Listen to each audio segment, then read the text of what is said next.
Assalamualaikum warahmatullahi wabarakatuh. Hello everyone, welcome back to my presentation. First of all, I'd like to introduce myself. My name is Kristani Erita Rasha Muhammad, and I'm from Diploma for Public Sector Accounting. But right now, I'm staying in 2-5 State of Finance Management class. In this discussion, we're going to talk about a topic which the title is Optimization of Government Goods and Services by E-Procurement. Welcome to my presentation. The pleasure is all mine. In this section, I would love to elaborate one of the government policies that is about e-procurement.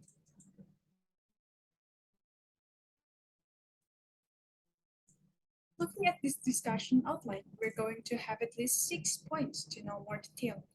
The first point will be the definition of procurement. The second part will be the comparison between procurement and e-procurement. The third is the process of e-procurement. The fourth will be the advantage of e-procurement. The fifth is the example of e-procurement itself, and the last part will be the conclusion.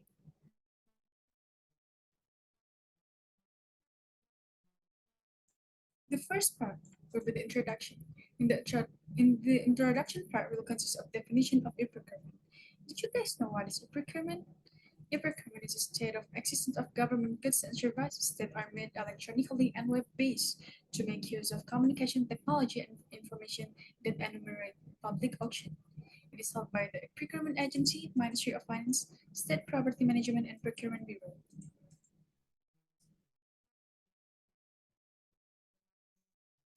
Next, we're going to jump to the next part. It is the body part.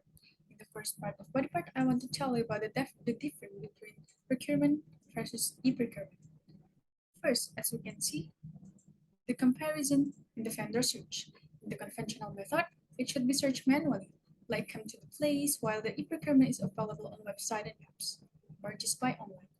The second part is in the meeting aspects. Conventional method should done by offline or face-to-face in one place, while e-procurement can be done by online and no specific place, so we can do it anywhere. Third, is the procurement documents aspect. Conventional method should be in hard copy form, while e-procurement can be in the soft copy form, like JPEG, PNG, PDF, and so on. Fourth, will be from the product order. In the conventional method, ordering product should be in working hours, while e-procurement can free access 24/7. 5. In payment aspects. In the conventional method, must be paid by prepaid, but in our e-procurement, we can do by prepaid, installment, or we can pay at the end.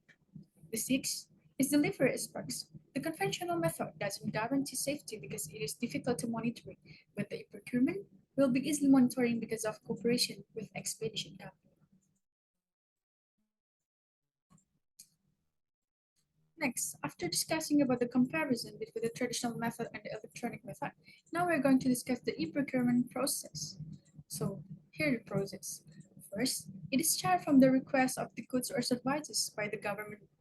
It is called purchase request, and then it will be prosecuted. It is called the request for quotation. Next, the request for the price over to suppliers who are deemed willing to supply the items. Suppliers will respond to the government and suppliers agree on the price. The purchases of goods happen. It is called purchasing order.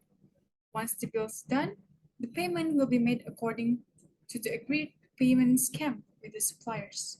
The final step is the process of receiving the goods from the suppliers, and goods or services are ready to use for the government administration. It is called goods receipt process.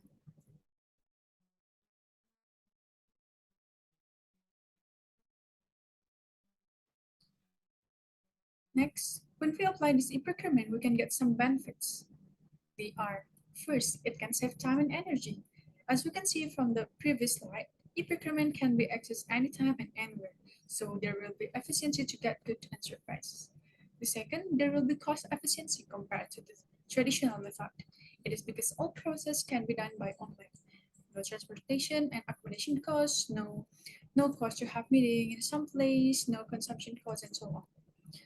Third, it has flexibility in payment and delivery of goods.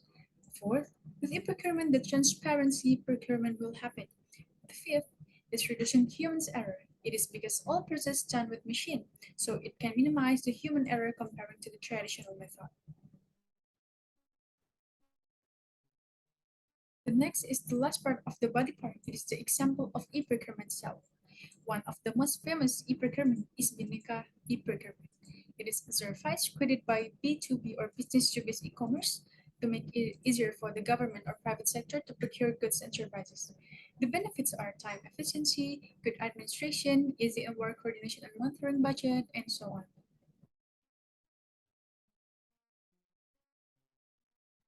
The last part is the conclusion.